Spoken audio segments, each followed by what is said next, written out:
Ecclesiastes 3:1. There is a time for everything, and a season for every activity under heaven. Place, time, and technique.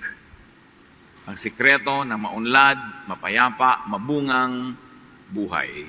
Panginoon, salamat dahil kayo po ang nagbibigay sa amin ng karunungan, lakas, kakayahan upang mabuhay sa pinakamaayos, magandang paraan.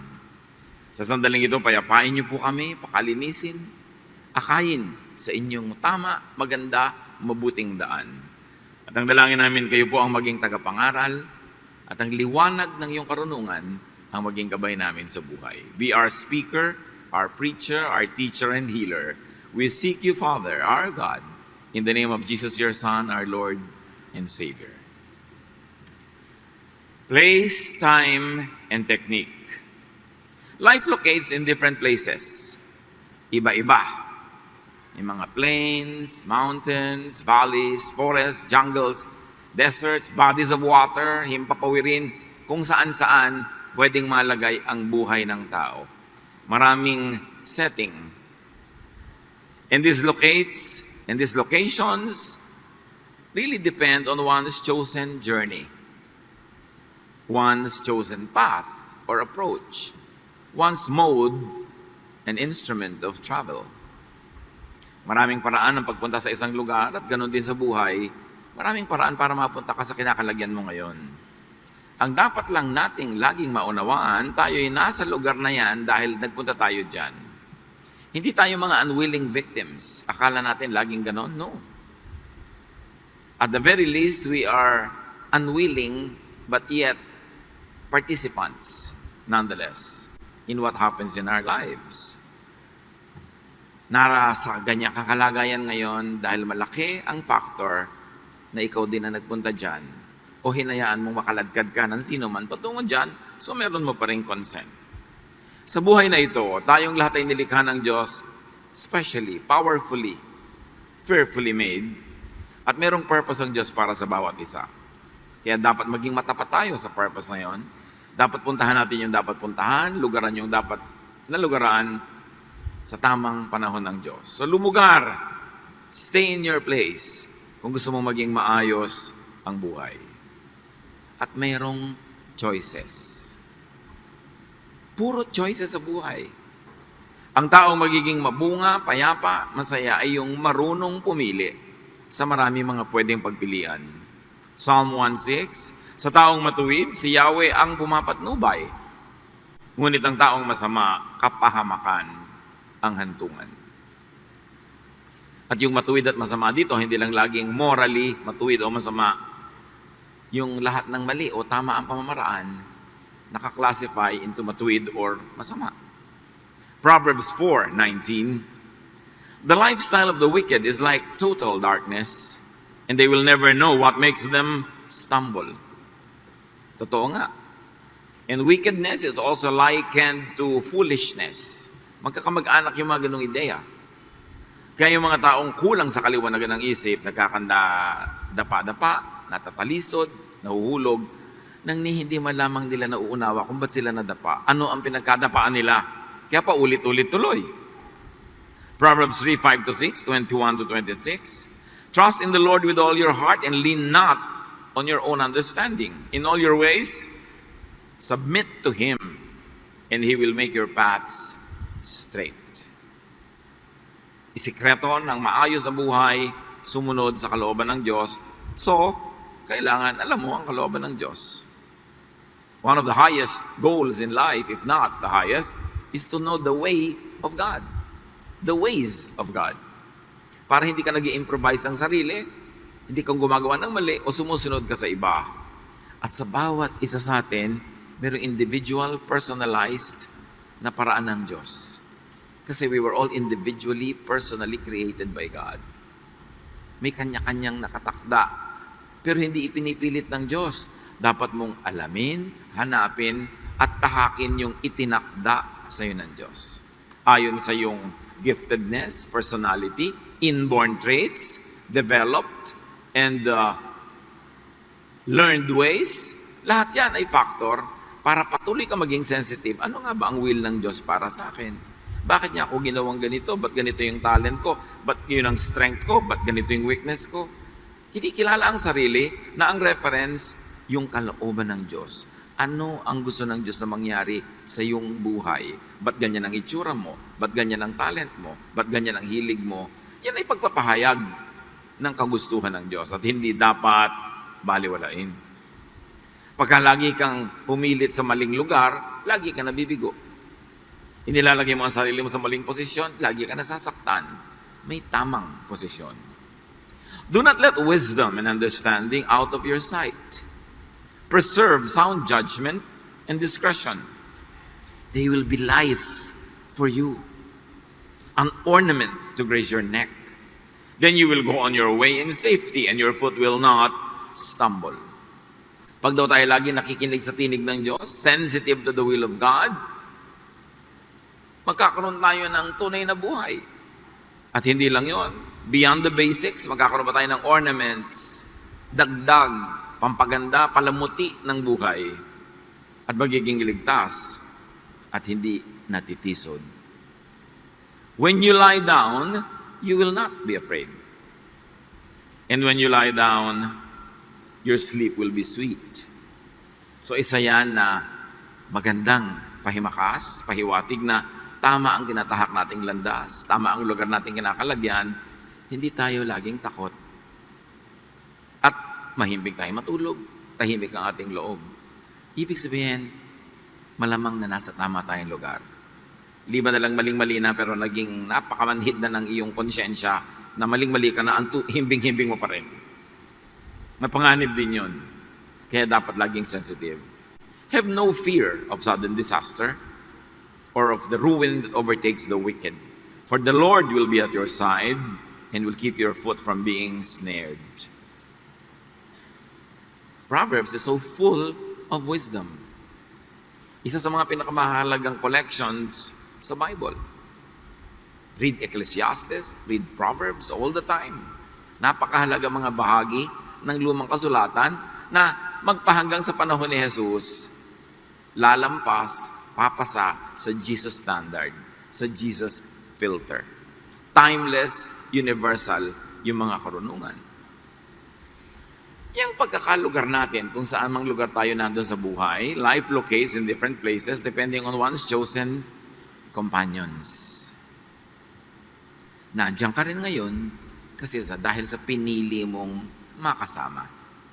Dahil sa iyong sinamahan o isinama sa iyong buhay. Naghihilahan kayo, nag-iimpluwensyahan kayo, kaya pareho kayong nandyan dahil sa inyong 2 o 3 o 4, ilan man kayo na participant sa pagpili kung saan kayo lulugar sa buhay. Napangasawa mo siya dahil kayong 2 nagpakasal. Napatira kayo halimbawa sa ganung lugar kahit dahil tumira ka, sumama siya o pumunta siya doon, sumunod ka. Dahil sa iyong pinipiling kasama sa buhay, kaya ka nalalagay din sa kung saan-saan. At dahil sa iyong piniling kasama, pwede ka malagay sa gulo. Pwede ka malagay sa tahimik. Pwede kang naging makadiyos, pwede kang naging masama. Kaya pinipili ang kasama. Mahalagang may kasama, pero mahalagang piliin kung sino, kung ano yun. Amos 3:3, maaari bang magsama sa paglalakbay ang 2 taong hindi nagkakasundo? The obvious answer is no. So yung mga lagi nagtatanong, sino po kaya ang magandang mapakasalan among many choices? Hindi yung pinakakasundo mo. Hindi yung mga pinakamaganda ang skin, o pinakamaraming savings, o yung pinakamimamanahin. Yung pinakakasundo mo, kasi hindi kayo pwede magtagal lang, hindi kayo magkasundo kahit gaano pa kaganda yan. Kahit gaano kayaman. So, importante kung kanino rin nakikipagkasundo.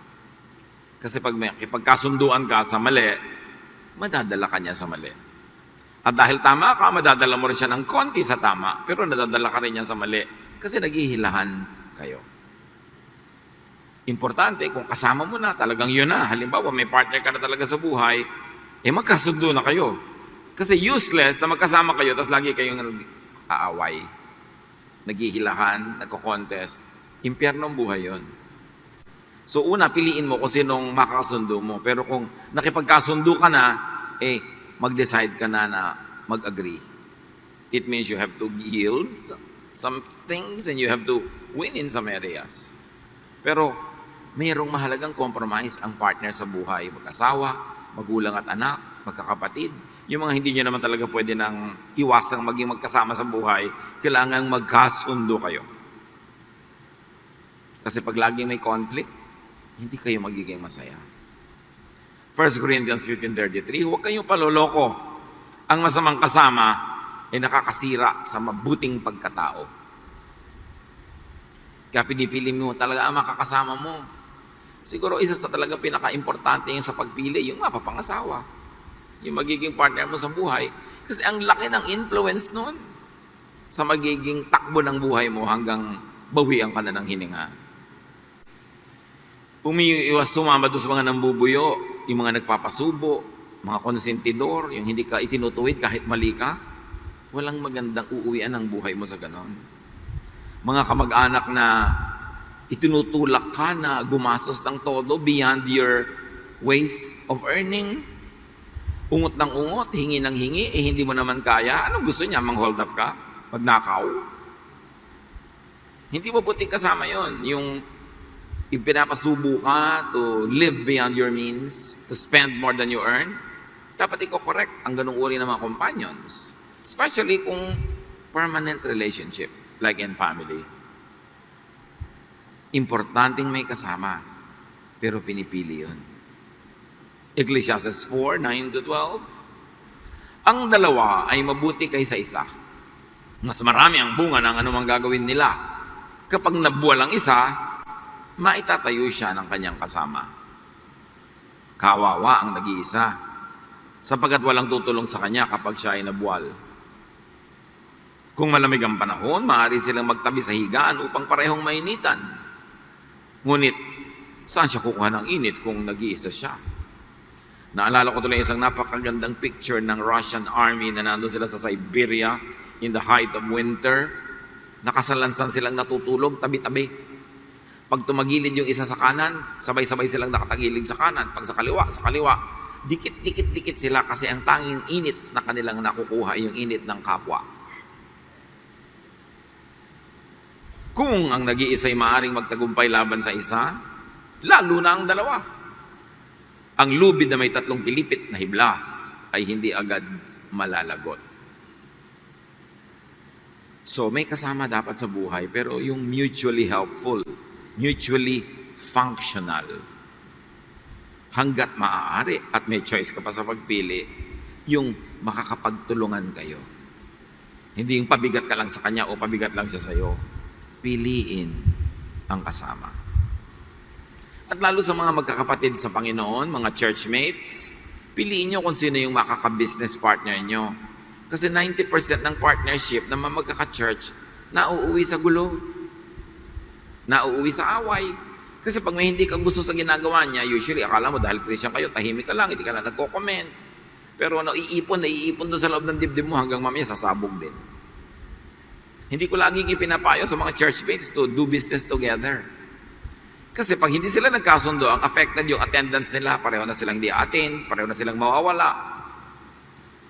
At saka kuminsan, ibang expectation ng mga kapatiran yung kahit mali na sila, kahit na kung ano-ano, ina-expect nila, laging pagpapasensyahan mo. Siyempre, pagka-business, merong professional ethics na kailangan, kahit pa nga magkapatid kayo sa Panginoon. In fact, dahil nga magkapatid kayo sa Panginoon, mas mataas dapat yung ethical standards. Pinipili ang kasama, yung makakasosyo sa negosyo. Huwag kang sosyo ng sosyo. Mas madalas, yung mga kamag-anak, hindi magandang business partners. Kasi umaabuso.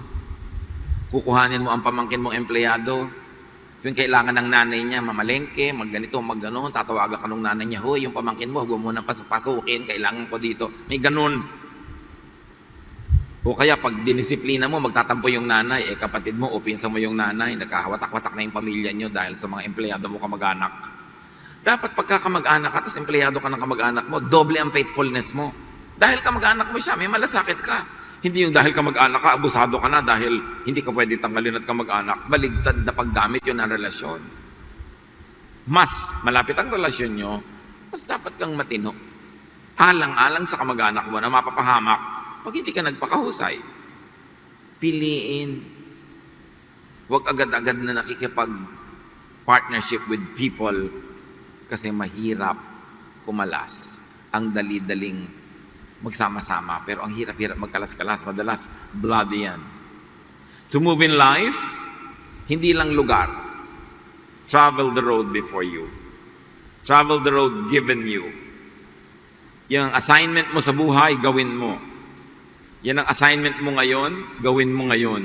Ayaw mo ng assignment na yan, umasa kang bukas, maiiba, pero hanggang ngayon, yan ang assignment mo, yan ang gawin mo. Kailangan, travel the road that was assigned to you. Pag natapos mo na yun, no matter how unpleasant, because you don't like that segment of your journey, you will move on to another. Pero huwag kang nakatunganga at ayaw mong kumilos dahil ang ayaw mo yung kaharap mo. Pag meron kang dapat gawin, trabaho halimbawa, ayaw mong gawin, gawin mo agad para matapos na. Kailangan kang gumawa ng report, magsulat ng letter, hirap na hirap kang gumawa niyan, tagal ng tagal, ilang linggo na, hindi mo pa ginagawa. No, pag maayaw mong gagawin, gawin mo agad. Para matapos, lampas ka na. Sabi nga nila, if you have to swallow a toad, don't look at it too long. Lulunin mo na yung palaka. Kung lulunin mo talaga, kasi ang tagal-tagal mong tinititigan, mas hindi mo malululun yan. Huwag naman kayo manghuli ng mga palaka sa labas kasi marami ngayon. Talinghaga lang yan. Ayaw mong linisin ang banyo dahil hindi mo enjoy na gawin yan. Gawin mo na, para tapos na. Kasi pag 3 days mong dinelay, 3 days ka nagsasuffer, gagawin mo rin lang naman, tapusin mo na.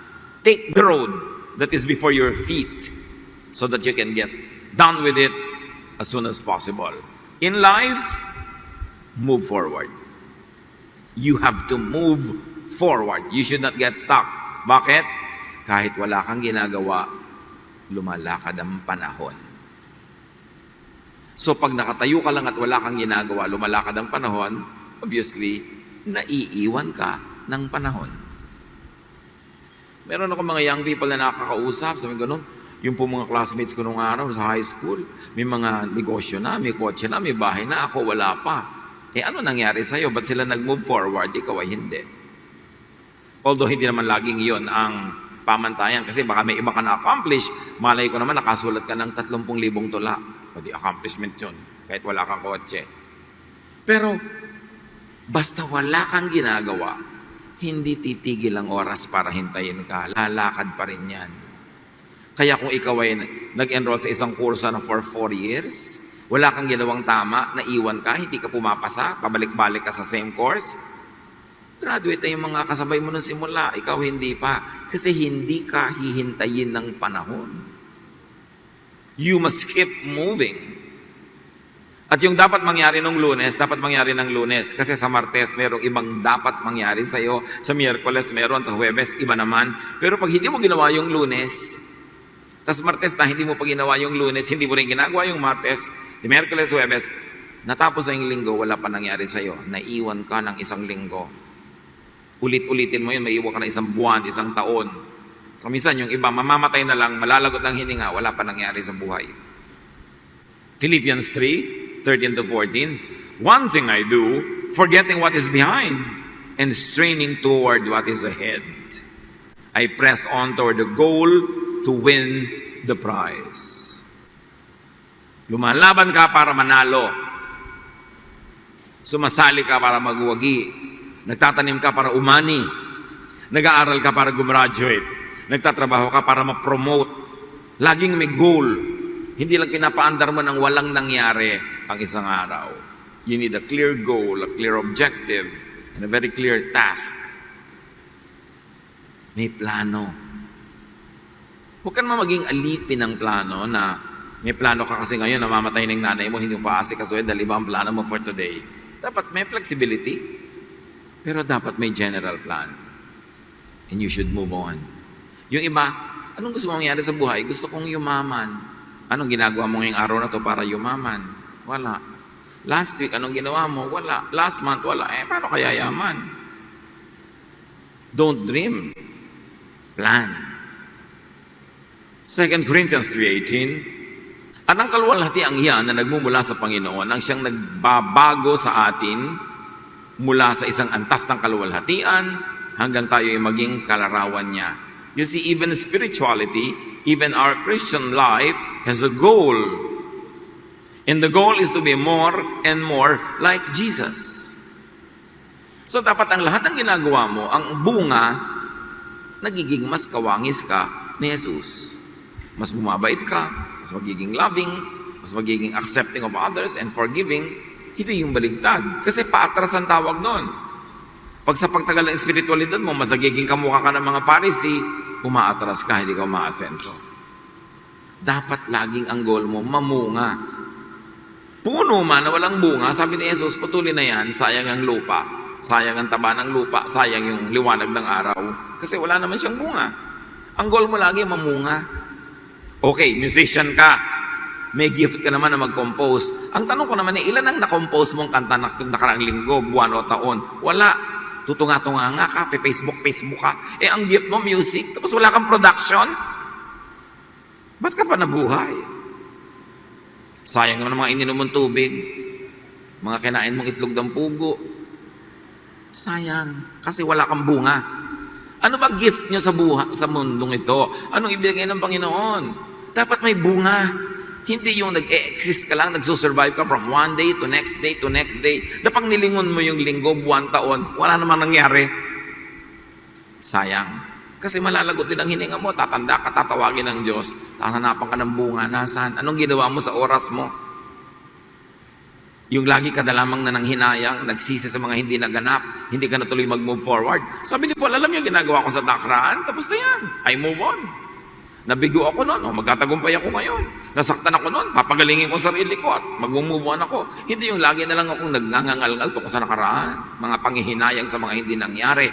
Tama ng ganun mga drama. Kailangan mag-move on. Matthew 7:13-14, enter through the narrow gate. For wide is the gate and broad is the road that leads to destruction, and many enter through it. But small is the gate and narrow the road that leads to life, and only a few find it. Hindi sinikipan yung daan para konti ang makaraan. Ang ibig sabihin, konti lang talaga naghahanap. Pero kung ang lahat maghahanap, makakaraan din sila doon. Ang gusto kasi ng iba yung madali. Ang sikip naman ng daan na yan, wag na lang. Ang kipot naman ng pinto, wag na lang. May ipapagawa ka sa karpintero, gawin mo itong gano'n, ay, ang hirap naman po niyan, sir. Ba't di ka nalang mamatay kung ay mamahirapan?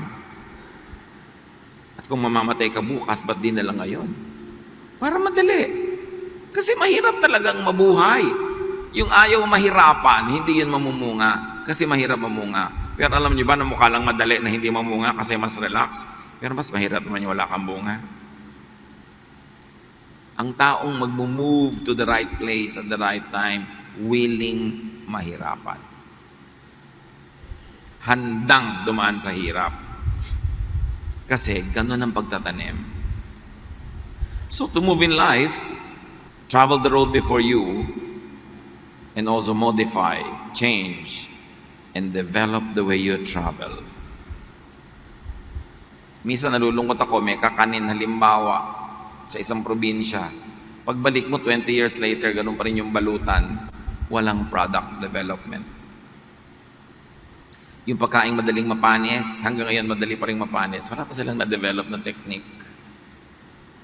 Ganun din yung babae o lalaking laging nai-inlove sa mali. Nakakapitong try na. Hindi pa mag-click, paulit-ulit. Yun at yun ang nagugustuhan eh. Yun at yun din ang ending. Dapat tayo progressive sa pamamaraan natin. Pag natututo tayo dapat sa mga pagkakamali, pagdating ng panahon, kumukonti yung mali dahil natutunan mo eh. Di bali magkamali. Ang mahalaga matuto para huwag na maulit at huwag na magpaulit-ulit. Learn. Develop the way you travel in life. May mga kilala ako, konting maambo na nagkakaubo, kakasipon, absent sa trabaho ng 3-4 na araw, isang linggo, pero tuwing uulan, nababasa. Hindi mo na ba matututunang magdala ng payong? Hindi ka na ba pwede magbulsa ng parka? Tuwing uulan, nababasa ka, hindi ka ba nakakahalata? At tuwing nababasa ka, nagkakasakit ka, kaya kalahati ng taon nakaratay ka, hindi ka kumikita, gumagastos pa. Paano ka aasenson niyan? Hindi ka natututo.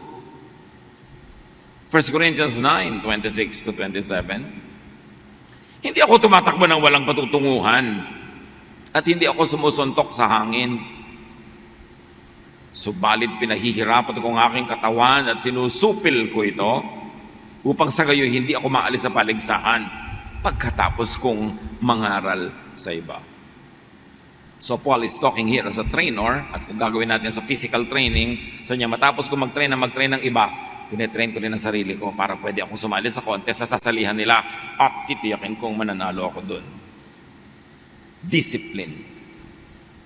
Pero ang discipline mahirap. Pero yung disiplinado lang ang nagwawagi. We've got to focus on discipline, self-development. We've got to learn new ideas. You have to keep changing your mind. Hindi ka dapat in love with old thoughts. Pag meron ng bagong thoughts na mas effective, mas powerful, mas enlightened, be willing to change your mind. It is never a virtue to be conservative when it comes to the intellect. Yung iba, pag ayaw nila yung isang idea, ayaw nilang pakinggan kasi baka magbago yung ideya nila, pakinggan mo. Kasi nakikita ng sarili mong reason na dapat kang magbago, you will develop.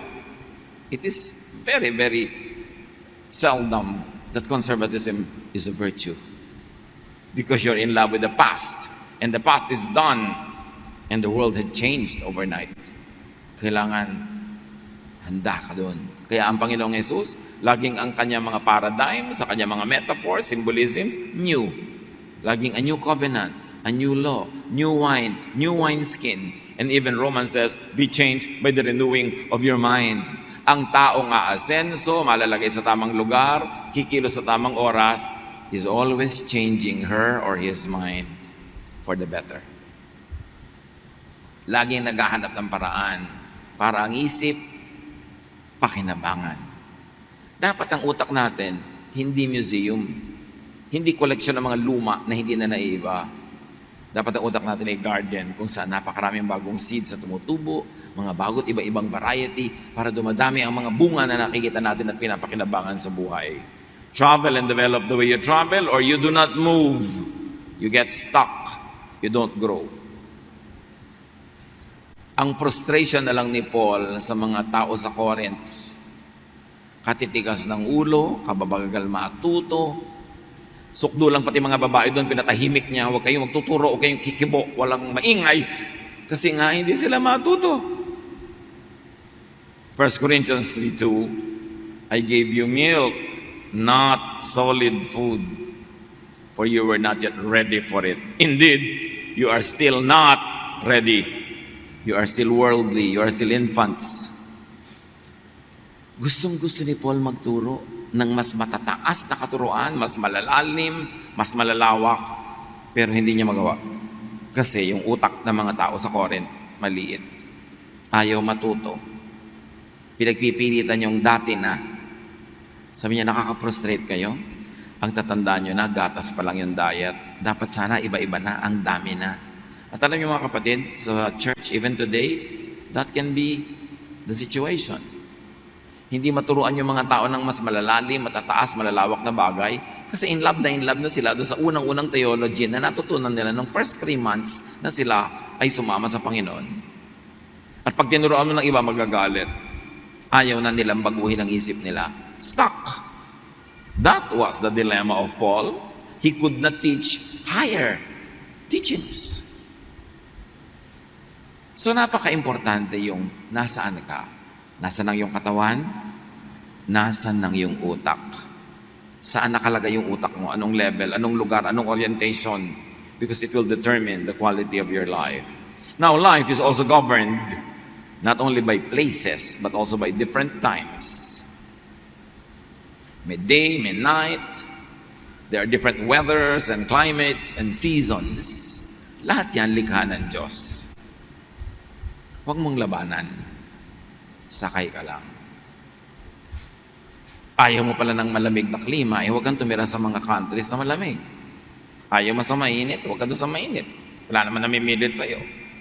Kailangan lang, kung nandyan na at wala ka na magawa, huwag mong labanan. Sabayan mo. Ecclesiastes 3:1, ang lahat sa mundong ito ay may kanya-kanyang panahon. May kanya-kanyang oras. So do your time. Flow with your time. Mahalaga, huwag mong labanan ng oras. O oras ng antok, itulog. Oras na hindi ka makatulog, bumangong ka, gumawa ka ng wood carving, maglinis ka ng mga cabinet, hindi ka pala makatulog, pabiling-biling ka sa higaan mo, ba't di ka bumangon? Igising ka. Sa abutan ka na ng umagang pabiling-biling, mabuti pa bumangon ka na lang, nagtanim ka ng pechay. May naitanim ka, kahit gabi. Huwag mong labanan kung ano yung takbo ng panahon. Psalm 104 verse 23, people go out to their work, to their labor, until evening. So pag oras ng trabaho, magtrabaho. Pag oras na ng pahinga, magpahinga. Pero ang hindi tatrabaho sa oras, hindi rin niya kaya magpahinga sa oras. Kasi ang pahinga ay bunga ng trabaho. At pagka hindi ka nagtatrabaho, hindi ka makakapagpahinga. Lagi ka nagwo-worry, wala kang kita, wala kang ani, wala kang mga bunga, you will never be able to rest. That's why the woman of Proverbs 31 can laugh at the days to come. She will laugh and be cheerful about expenses that are to come. Why? Because she works hard at the right time. May tamang oras, may tamang panahon. Proverbs 10:5, at harvest season, it's smart to work, but stupid to sleep. I-apply nyo yan sa lahat. At school time, it's smart to go to school, but stupid to be absent and be in the mall. Or it's smart to be attentive to the lesson, but stupid to keep on texting under the desk. At worship, it is smart to focus on the message of God.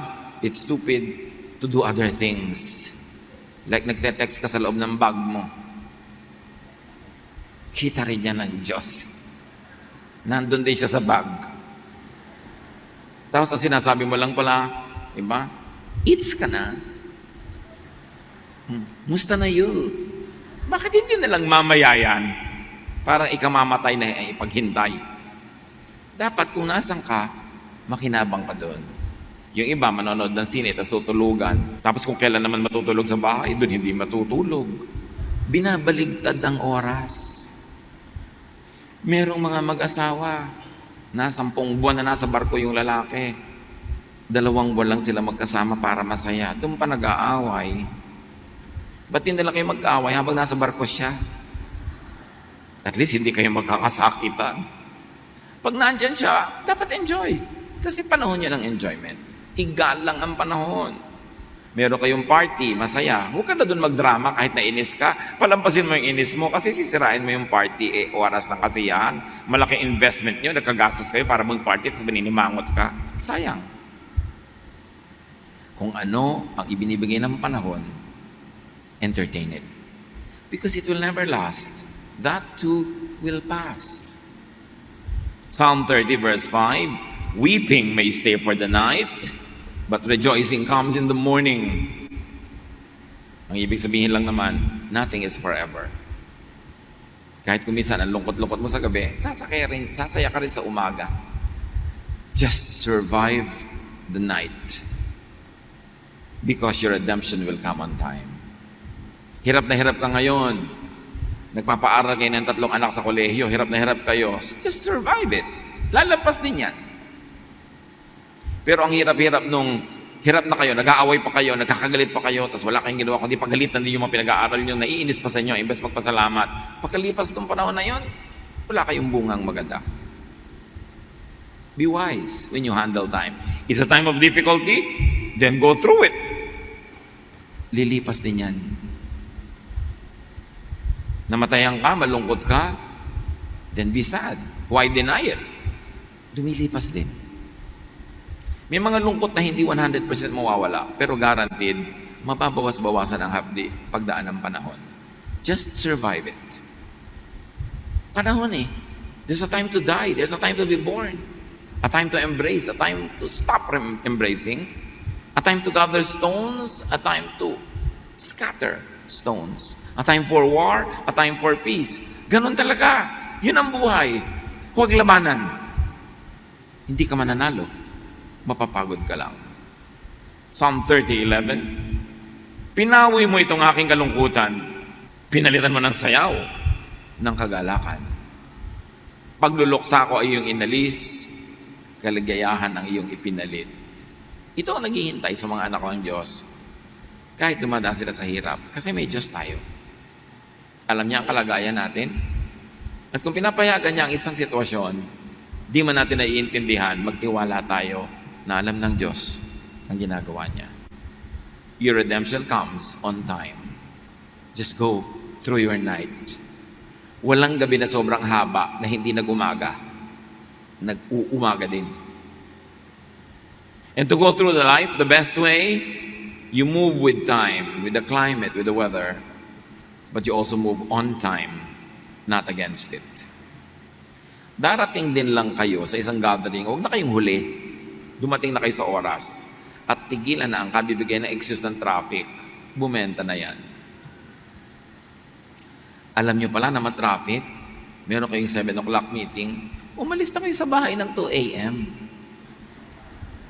Aalis kayo ng 6, natural, malilate kayo, di ba? O kaya magtayo na kayo ng tolda doon sa harap ng pupuntahan nyo, doon na kayo matulog sa gabi. Ibig sabihin, change your ways. You cannot always live at the times that you always live and arrive always late and always give the same excuses. This is what we mean. Change your ways. If you want a change in the equation, you change the elements of your equation. Kung yung 3 plus 3 naging 6, ayaw nyo pala ng 6, tigilan nyo ang ka-add ng 3 plus 3. Gawin yung 3 plus 2, di magiging 5. Pero ayaw nyo pala ng 6, lagi naman 3 plus 3 ginagawa nyo, di 6 ng 6 ng 6 yung ending. Change. Makibagay, sumabay sa panahon. At pag sinabing panahon, hindi lang oras, sa opportunity. Bawat oras, may unique na opportunity. Kahit nga taghirap may opportunity for business. Nakita nyo, pagkapasko, may mga 13th, 14th, and 15th month pay. Ang liit ng benta ng tuyo. Kasi bibili ng mga tao, mga manok, mga tosino. Enero, ang bili uli ng tuyo.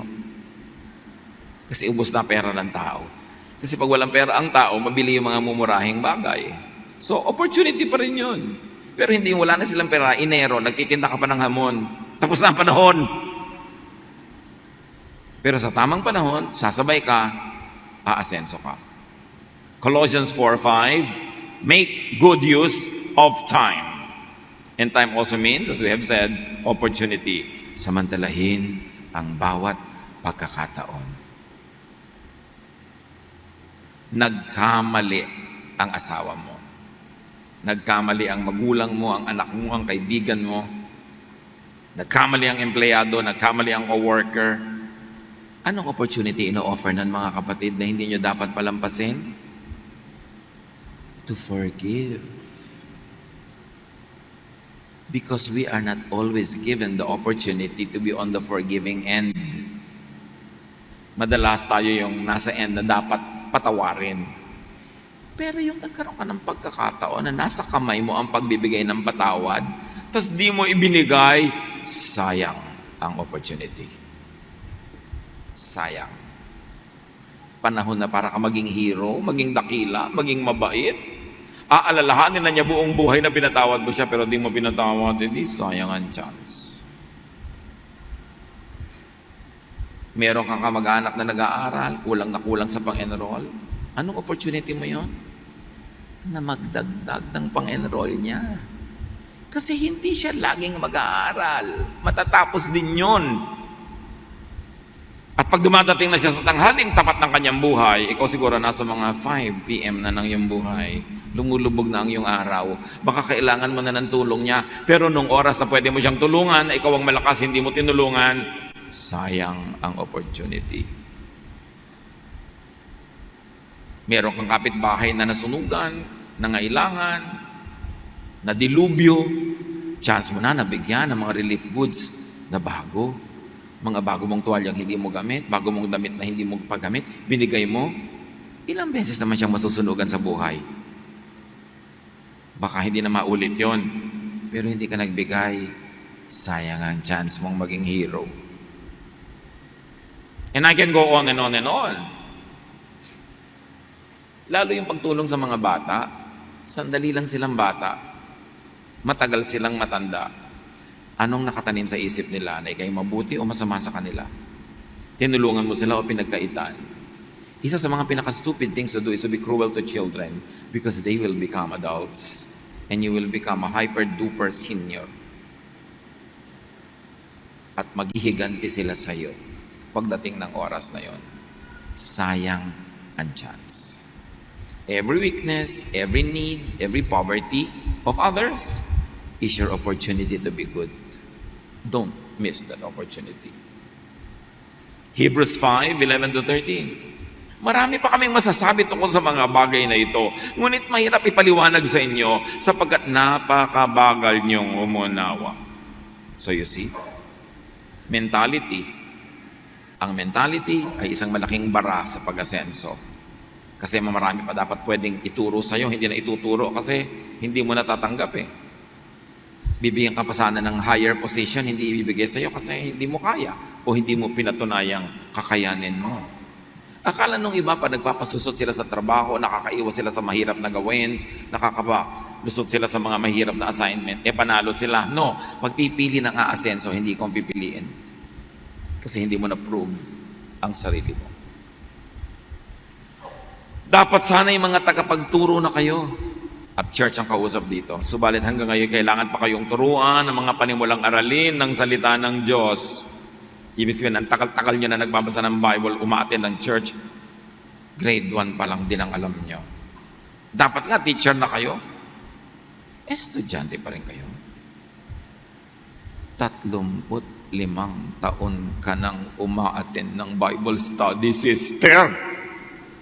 Kailan ka magiging teacher? Lagi ka lang receiver, hindi ka magiging giver. Expected sa atin mag-grow.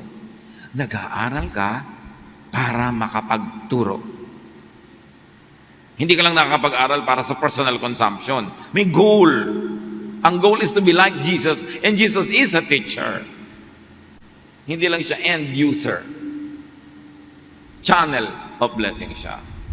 Dapat sana'y kumakain na kayo ng matigas sa pagkain. Ngunit hanggang ngayon, gatas pa lamang ang inyong kaya. Ang dali-dali nyo ma-offend, ang dali-dali nyo magtampo.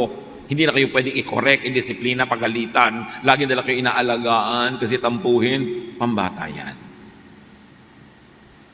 Ang sanggol pa ay nabubuhay sa gatas at wala pang karanasan tungkol sa mabuti at masama.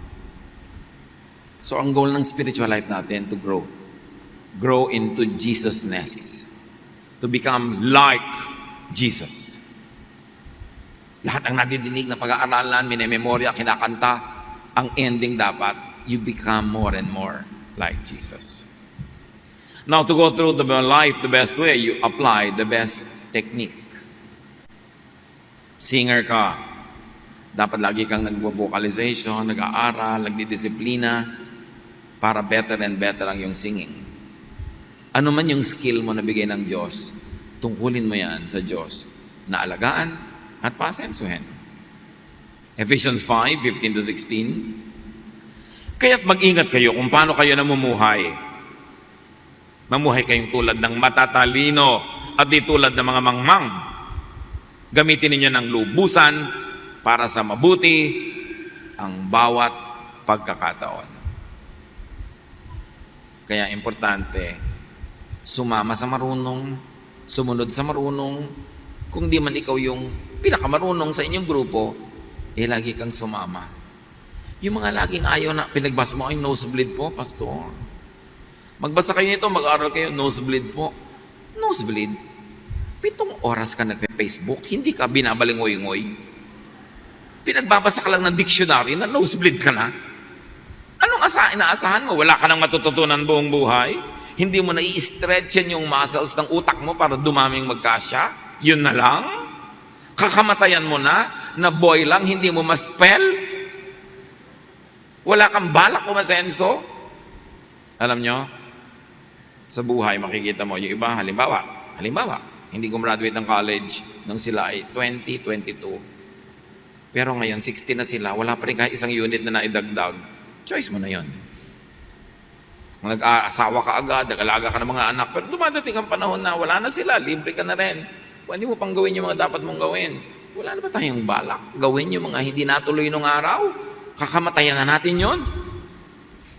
Lalo't kung gusto nyo, dapat gawin nyo. Mahirap po eh. Ganun talaga, mahirap. Yung naghihirap lang naman ang nag-aani. Galatians 6:9, kaya't huwag kayong mapagod sa paggawa ng mabuti. Sapagkat pagdating ng takdang panahon, tayo ay aani kung hindi tayo susuko.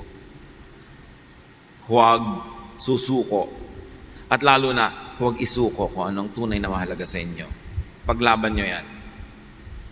Sabi nga nila, kung gusto mo nang sumuko ngayon, sabihin mo lang, bukas na ako susuko. At bukas, sabihin mo ulit, bukas na ako susuko. Hanggang hindi mo napansin, natapos mo na yung dapat mong tapusin. Proverbs 30:25, ants are creatures of little strength, yet they store up their food in the summer. Ang liit ng utak ng langgam, di ba? Ang liit nga ng langgam. Pero maraming langgam, mas maraming savings kesa sa tao. Ng utak ang laki-laki. Ilang milyong langgam ang kasya sa loob ng bungo natin. Ang liit ng utak nila, pero may savings ha. Nag-iipon yan. Minsan, isang butil na bigas, 3 langgam yung nagbubuhat. Pinagtutulong-tulungan nila. Tayo pang tao. Proverbs 6:6-8, tingnan mo ang mga langgam. Ikaw na taong ubod ng tamad. Pamumuhay niya ay masdan mo at nang ikaw ay mamulat. Sila'y nag-iimbak ng pagkain sa tagaraw, kailangay iniipon kung panahon ng anihan. Tambak-tambak ang leksyon para sa atin. Para kumilos sa tamang panahon, tamang lugar, tamang teknik. Yung langgam may teknik eh. Minsan may buhat-buhat siyang pagkain na 5 times bigger sa kanyang sariling katawan. Dahil sa teknik. Kaya yung mga ginang na ang galing ng teknik, ang keso, pag hiniwa nila, ang nipis-nipis, pag dumaan ang hangin, lumilipad. Teknik. Kasi lahat ng 4 na anak niya magkakaroon ng keso. Dapat may teknik ka para mapagkasya mo yung dapat pagkasyahin at maimpok mo yung sobra. Hindi laging kulang, hindi laging mali, paulit-ulit. Now, life is given and assigned places and times, and to get the most out of life, be wise and know which, when, how, and how much to accept as is, and which to modify, to change in life's given places and times. Sinusuri kung ano ang tatanggapin, lululun na lang, at sinusuri kung anong pwedeng palitan, baguhin. 1 Thessalonians 5:21, suriin ninyo ang lahat ng bagay, at panghawakan ang mabuti. Philippians 1:9-10, I pray that you will fully know and understand how to make the right choices. Your life is your choice. Mostly. Malaki ang factor ng choice. Change what could and should be changed. 1 Corinthians 13:11, nung ako'y bata pa, ako'y nagsasalita, nag-iisip at nangangatuwiran tulad ng bata. Ngayong ako'y mayroon ng sapat na gulang, iniiwan ko na ang mga asal bata. Sa lahat ng larangan ng buhay, dapat i-apply yon. You should not be a child forever. Now, while you change what can be changed, you accept what cannot and should not be changed. Jeremiah 13:23, can an Ethiopian change his skin or a leopard its spots? The answer is no. Accept what you cannot change. And very especially in families, accept people's inborn nature. Huwag nyo silang baguhin kung talaga imposible. Mag-aaway lang kayo, mag-ihiwa-hiwalay, magkakagalit. Wala pa rin mangyayari. Ecclesiastes 1:15, hindi na maitutuwid ang baluktot at hindi na mabibilang ang wala. Tanggapin mo na yun. At napakahalaga nung tinatawag na serenity prayer ni Reinhold Niebuhr. Lord, grant me the serenity to accept the things I cannot change. Courage to to change the things I can, and wisdom to know the difference. Yung kaya kong baguhin, bigyan mo ko ng lakas ng loob na baguhin. Yung dapat tanggapin, bigyan mo ko ng karunungan na tanggapin. At nawa, malaman kung alin ang pwedeng baguhin at alin ang dapat tanggapin na lang para tahimik ang buhay. Develop and apply the best and most suitable technique in your life. Pag ang laging ending, gulo, hirap, away, hindi yun ang best technique. Change your way. Importante at basahin ninyo ang Psalm 1:1-3. Punong-puno ng karunungan. Blessed is the one who does not walk in step with the wicked, or stand in the way of sinners, or take the seat in the company of mockers. But those delight is in the law of the Lord, and who meditates on his law day and night. That person is like a tree planted by streams of water, which yields its fruit in season, and whose leaf does not wither. Whatever they do, prospers. Prosperity ang ending pag tama ang ginagawa. Psalm 37:23-24. The Lord makes firm the steps of the one who delights in him. Though he may stumble, he will not fall, for the Lord upholds him with his hand. To give the most to life, to get the most out of life, know your correct place. Do your correct thing at the right time. John 10:10, sabi ng Panginoon, I came that you might have life and have it to the full. And most of the fullness of that life will depend on correct placement, correct timing. Dear Lord, teach us the relationship between time and place and technique, so that this short life here on earth may be lived to the fullest. Walang masayang, kundi matamasa namin ang lahat ng nais mong matamasa namin at maibigay din namin sa iyo at sa kapwa ang lahat ng assignment namin na ibigay sa kanila. So madali natin pagbulay-bulayan ang kahulugan nito sa ating mga personal na buhay. Spend some time in silent reflection.